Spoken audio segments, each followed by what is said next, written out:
네, 안녕하세요. 농구 좋아하는 럿볼입니다. 오늘 들려드릴 이야기도 꽤 흥미로운데요. 세상에는 다양한 스포츠 리그들이 존재하고 각각에는 셀 수 없을 정도로 무수히 많은 선수들이 경기를 뛰고 있습니다. 그리고 그들의 목표는 오로지 승리이기 때문에 서로가 한치의 양보도 없이 치열하게 경쟁을 하고 있는데요. 이처럼 냉혹한 승부의 세계는 피를 나눈 형제들에게도 예외가 아니며 오히려 그들끼리 더 과열된 모습을 보이기도 합니다. 그런 의미에서 오늘은 세계 최고 수준의 농구리그 NBA에서 뛰고 있는 가솔 형제 중에서 동생을 한번 소개해볼까 하는데요. 그의 이름은 마크 가솔이며 형제가 워낙 승부욕이 강하다 보니 비록 연습일지라도 둘의 1대1 대결은 거의 주먹 다짐이 일어날 수도 있을 정도로 살벌하다고 합니다. 사실 전체 커리어로 비교해보자면 형 쪽이 훨씬 더 우수하지만 동생 역시도 만만치 않은 위대한 업적을 이루어냈는데요. 그로 인해 둘은 현재 전세계 역사상 최고의 농구 형제로 평가받고 있으며 이를 가능케 했던 마크 가솔의 이야기를 지금부터 한번 들려드리도록 하겠습니다.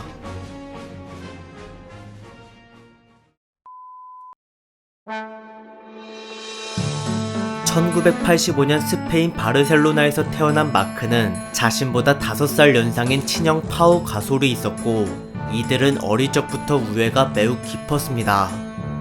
그리고 부모님이 과거 농구 선수로 활동해서 그런지 두 아들도 일찍이 그쪽으로 재능을 보였으며 유럽 최고의 명문 구단들 중 하나인 바르셀로나에 스카웃되어 유소년 팀으로 뛰기도 하였습니다. 친형 파우 같은 경우에는 나중에 성인팀으로 올라가 스페인 1부 리그에서 우승을 거머쥐었고 이때 결승전 MVP까지 차지하였는데요. 한편 당시에 중학생이자 바르셀로나 유소년 선수였던 동생 마크는 키가 빨리 커버리면서 피지컬로 쉽게 득점을 할 수 있게 되다 보니 경쟁에 대한 동기부여가 사라지고 말았습니다. 이때부터 그는 점점 몸관리를 소홀히 하면서 살이 찌기 시작했는데 2001 NBA 드래프트에서 멤피스 그리즐리스의 선택을 받은 형에 의해 가족이 멤피스로 이사를 오고 나서부터는 마크의 몸집이 엄청나게 불어나 버렸습니다. 고등학교 농구 선수였음에도 불구하고 그의 몸무게는 136kg에 달했으며 이에 가장 큰 원인이었던 맥도날드 햄버거를 졸업할 때까지도 입에 달고 살았다고 합니다. 하지만 뚱보치고는 신체가 유연했고 그래도 나름 바르셀로나 출신이기에 그의 실력은 고등학교 수준에서 충분히 통했으며 4학년 때에는 평균 26득점과 13리바운드 그리고 블락을 심지어 6개나 기록하였습니다. 그러자 바르셀로나로부터 영입 제의가 들어왔고 이를 받아들인 마크는 스페인으로 돌아가 프로 데뷔를 하였는데요. 하지만 애석하게도 그는 벤치 자원으로밖에 기용되질 않아서 많은 기회를 받지 못했고 이는 무려 3년 동안 지속되었습니다.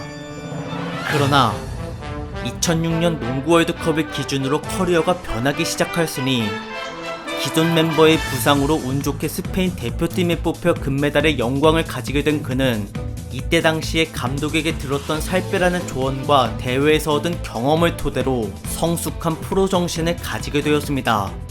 그러자마자 마크는 바르셀로나를 떠나 다른 팀으로 거처를 옮겼고 여기서는 전보다 더 많은 출장 시간과 주전 자리를 부여받았는데요.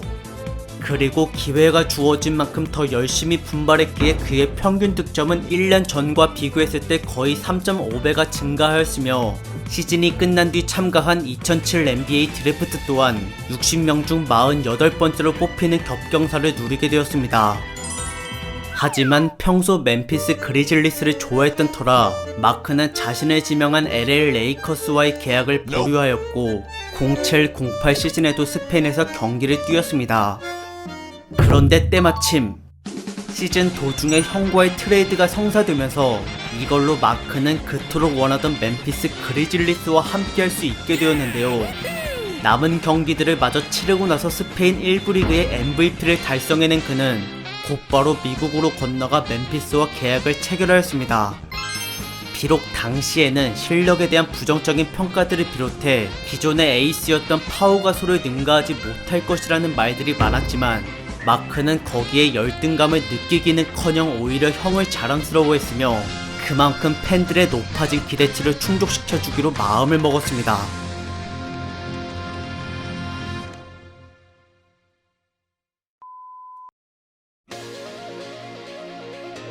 뚱보였던 고등학생 시절보다 훨씬 더 날씬해지고 단단해진 마크 가솔. 게다가 키도 2m 11cm였기 때문에 센터 포지션에서는 정말 더할 나위 없는 최적의 피지컬이었습니다. 하지만 진짜 주목해야 할 점은 이러한 겉모습이 아니라 머릿속에 숨겨져 있는 농구 IQ였는데요. 사실 그는 보기와는 다르게 선수들의 움직임을 읽어내는 능력이 매우 뛰어났습니다. 어릴 때부터 이미 골밑뿐만 아니라 바깥에서도 활동을 해왔기에 패스에 대한 시야가 어느 정도는 일정 수준 이상이었고, 이 능력은 긴박한 상황에서도 언제나 침착하게 발휘되었으며 심지어 공을 등 뒤로 찔러주는 고난이도 기술까지 완벽히 구사하였습니다. 그리고 이같이 사람의 동선을 파악하는 눈썰미는 특히나 수비에서 빛을 발했는데, 아무리 돌파를 잘하는 선수라 할지라도 마크의 도움 수비 앞에서는 모두가 속수무책으로 쓰러져 나갔습니다. 그는 언제나 적팀의 계획보다 몇 수를 더 앞서 나가 마지막 슈팅을 불발시켰고, 특정 구간의 수비자 3초 바이올레이션을 어기지 않는 선에서는 항상 골밑 안팎을 필요한 만큼만 왔다 갔다 하며 공격의 혼선을 끊임없이 주었습니다. 또한 상대가 스크린 몸빵으로 빈틈을 만들어내 슈팅과 패스, 그리고 돌파에 대한 선택지를 가졌을 때에도 아예 그걸 활용하지 못하게 공간을 완전히 차단시켜버렸습니다. 즉, 마크의 수비 방식은 상대의 공격을 직접 막는다라는 개념보다는 예상 경로를 미리 가로막아 작전을 무효화시키고 그들을 불리한 상황에 빠지도록 만드는 것이었는데요. 복잡한 상황 속에서도 마크는 늘 두리번거리며 전체적인 흐름을 체크했고, 자신의 마크맨이 패스를 받지 못하도록 끈덕지게 달라붙었으며, 만약 슈팅을 어쩔 수 없이 허용하게 됐다 하더라도 이것이 득점으로만큼은 이어지지 못하게 끝까지 방해를 하였습니다. 물론 이러한 활약들이 개인 기록에는 표시가 되지 않았기에 일반인들에게는 그저 평범한 센터로밖에 보이지 않았지만, 그의 경기를 직접 관찰하고 응원했던 스카우터들과 멤피스 팬들 입장에서는 정말 그 무엇과도 바꾸기 힘든 소중한 인재였습니다. 이같이 영리한 수비 플레이로 마크는 자신이 데뷔하기 전까지 밑바닥을 헤매고 있던 멤피스를 3년 만에 플레이오프 순위권으로 끌어올렸으며, 그 다음 4년 차에는 올스타의 반열에 들어서기까지 하였습니다. 그렇게 마크가 성장할수록 멤피스의 전력이 강해졌고, 이제 수비만큼은 리그 최고의 수준이 되었는데요. 12-13 시즌에는 30개 팀들 중에서 가장 적은 실점 기록을 세웠고, 이에 대해 1등 공신이었던 마크 가솔은 그 공로를 인정받아 수비왕으로 뽑히게 되었습니다. 이처럼 그를 중심으로 거미줄같이 촘촘하게 펼쳐진 멤피스의 수비망은 플레이오프에서도 저력을 드러냈는데, 1라운드와 2라운드에서 상대의 득점을 모두 평균 95점도 채 되지 못하게 묶어버렸으며 각각 4대2와 4대1로 압승을 이루어냈습니다. 그러고 나서 맞이한 3라운드에서는 우승 후보 샌안토니오 스퍼스와 붙어서 4대0 완패를 당했지만, 그래도 여기까지 진출한 것 자체가 구단 역사상 최고의 성과였기에 마크에 대한 팬들의 사랑은 더욱더 짙어졌습니다.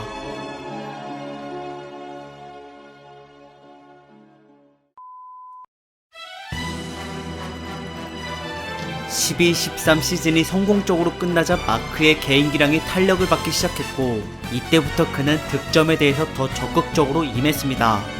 그리고 애시당초 미드슛까지 가능한 선수라 활동 범위가 매우 넓었으며, 게다가 시전할 수 있는 슈팅 기술들도 가지각색이었기 때문에 상대 수비수들은 그에게 눈을 뗄 수가 없었습니다.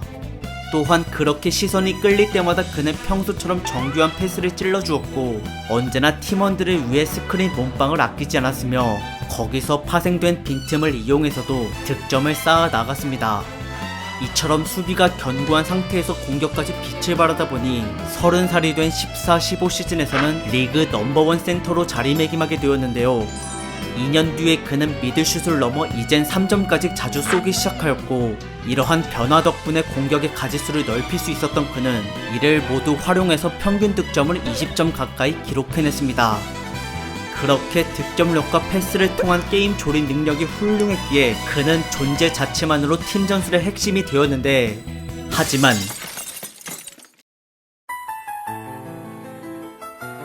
이러한 모습들은 전부 플레이오프에서 박살이 나버렸고, 과거 3라운드까지 도달한 이후로 지난 4년 동안 형편없는 결과밖에 내지 못했던 멤피스는 결국 다음 17-18 시즌에 거의 꼴찌로 추락하고 말았습니다.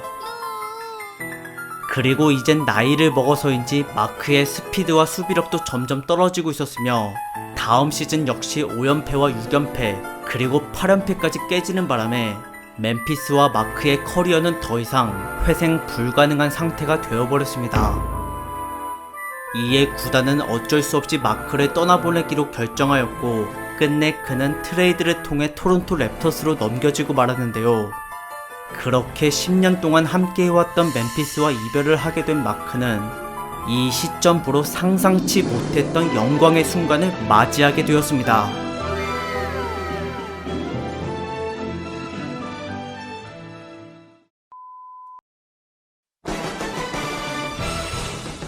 멤피스에서는 형보다 더 나은 성과를 달성해냈지만 전체 커리어로 봤을 때에는 동생이 한참 더 아래였습니다. 이에 대해서는 여러가지 요인들이 있지만 그 중에서 가장 결정적인 건 바로 우승 트로피이며 파워는 이미 LA 레이커스에서 2번이나 챔피언의 자리를 차지하였습니다. 하지만 마크에게도 이 영광을 누릴 수 있을 법한 기회가 찾아왔는데요. 그가 시즌 도중에 합류한 토론토 랩터스는 때마침 우승에만 모든 걸 집중하고 있는 중이었습니다. 이에 마크도 그만한 각오로 경기를 뛰었고 처음엔 벤치로 배정을 받았지만 그 즉시 4연승을 거두더니 곧바로 주전으로 발탁되었습니다. 이전보다 득점에 대한 기회가 절반으로 줄어들어서도 3점 성공률이 44%나 될 정도로 그의 장거리 슈팅은 여전히 위력적이었으며 나이가 들었음에도 불구하고 패스 능력과 골밑에서의 경쟁력은 아직도 리그 상위권을 웃돌고 있었습니다. 그리고 멤피스 말기에 주춤했던 수비력 또한 다시 원래대로 폼을 되찾았는데 이것이 바로 토론토가 그를 데려온 이유 중 하나였으며 상대가 어떤 방식으로 공격 작전을 펼치든 간에 마크는 이를 모두 지능적으로 대처하였습니다. 이로써 공격과 수비의 밸런스가 얼추 맞춰진 토론토는 동부 2등으로 정규 시즌을 마감한 뒤 플레이오프에 돌입하였고 1라운드 상대로는 올랜도 매직을 만났습니다. 비록 첫 번째 경기는 아쉽게도 3점 차로 패배를 당했지만 그래도 마크는 이때 자신과 같은 포지션인 상대 센터를 필드골이 21%밖에 되질 못하도록 완벽하게 막아냈으며 다음 2차전에서도 스틸을 4번이나 성공하는 철벽 수비를 자랑하였습니다. 또한 공격에서는 75%의 3점 성공률을 기록하였는데요. 그러한 알짜배기 활약이 뒷받침되어 팀은 29점 차 대승을 거둘 수 있었고 이어진 나머지 경기들도 연달아 3번을 이김으로써 2라운드 진출권을 획득하였습니다. 그러고 나서는 필라델피아와 맞붙게 되었고 여기서도 마크는 1라운드 때처럼 상대 센터를 옥죄었는데 그의 제식 수비는 필라델피아의 에이스 조엘 엠비드를 완전히 공포에 몰아넣었으며 그로 인해 엠비드의 존재감은 7번이나 벌어진 대결에서 단 한 번을 제외하고는 모두 지워지고 말았습니다. 심지어 필드골은 3번이나 20%대였고 게다가 하루는 턴오버를 무려 8개나 저지른 적도 있었습니다. 이처럼 팀 내 최고 득점원을 마크가 완전히 봉쇄한 덕분에 토론토는 공격에 더 많은 박차를 가할 수 있었는데요. 거기에 마지막 7차전 버저비터 위닝샷까지 행운이 뒤따르면서 간신히 3라운드 무대를 밟을 수 있게 되었습니다. 하지만 여기서 만난 미러키 벅스는 정말 상상 이상으로 강력했는데 그곳에는 이번에 MVP 유력 후보로서 리그 최고의 선수로 발돋움한 야니스 아데토쿤보가 군림하고 있었으며 길쭉한 팔과 다리를 가진 그는 이걸 가지고 토론토의 골밑을 초토화시켜버렸습니다. 게다가 돌파뿐만 아니라 장거리 슈팅에 대한 능력도 갖추고 있었기에 그야말로 정말 괴물 그 자체였고 이에 결국 토론토는 처음부터 2패를 당하고 말았습니다. 그래서 다음 경기부터는 모두가 그를 에워싸며 득점을 못하게 달려들었는데요. 그렇게 겹겹이 수비벽을 쌓은 상태에서 마크는 결정적인 순간 때마다 블락을 찍어대고 슈팅을 실패하게 만들었으며 3차전 같은 경우에는 야니스가 8번이나 턴오버를 범하도록 유도하였습니다. 이에 결국 미러키는 토론토의 수비를 뚫지 못한 채 역습을 당하면서 4번을 연달아 패배해버렸고 그 결과 드디어 마크는 생애 처음으로 결승전에 오르게 되었습니다. 하지만 마지막 상대는 NBA 역사상 가장 최고의 전력을 가진 골든 스테이트 워리어스였는데 그러나 정말 운이 좋게도 거기서 핵심 멤버 2명이 시리즈 도중 부상을 당하는 바람에 토론토는 비교적 수월하게 경기를 이끌어 나갈 수 있었고, 게다가 애시당초 빅맨끼리의 대결은 지능적으로 보나 피지컬로 보나 마크 가솔이 더 우세했으며, 그렇게 공격과 수비 모두에서 골수를 앞서가게 된 토론토 랩터스는 끝내 4대2 스코어로 챔피언의 자리를 차지해냈습니다.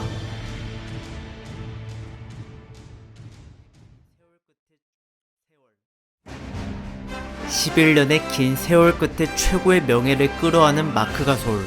비록 중간에 합류한 선수이긴 하지만 그가 없었으면 결승전조차 불가능했을 것이라는 말이 나올 정도로 마크의 존재감은 기존 멤버들 못지않게 대단했습니다. 이를 지켜본 파오는 동생을 진심으로 축하해줬는데요. 이날부로 두 사람은 NBA 역사에서 최초로 우승을 기록한 형제가 되었으며, 동시에 세계 최고의 농구 형제로 불려지면서 스페인의 자랑거리가 되기도 하였습니다. 그리고 마크는 2달 뒤 2019 농구 월드컵에 나가 거기서도 챔피언 트로피를 들어올렸는데, 사실 이것은 13년 만에 이룬 두 번째 우승이었고, 벤치만 지키는 뚱보였던 그때 그 시절과 지금의 위상을 비교해보자면 참으로 오랫동안 많은 노력들을 기울이고 발전했음을 알 수 있었습니다. 게다가 마크는 35살의 노장임에도 불구하고 아직도 토론토에서 선발로 경기를 뛰고 있으며, 이번 19-20 시즌 플레이오프에서는 어떤 활약을 보여줄지 기대가 되고 있습니다.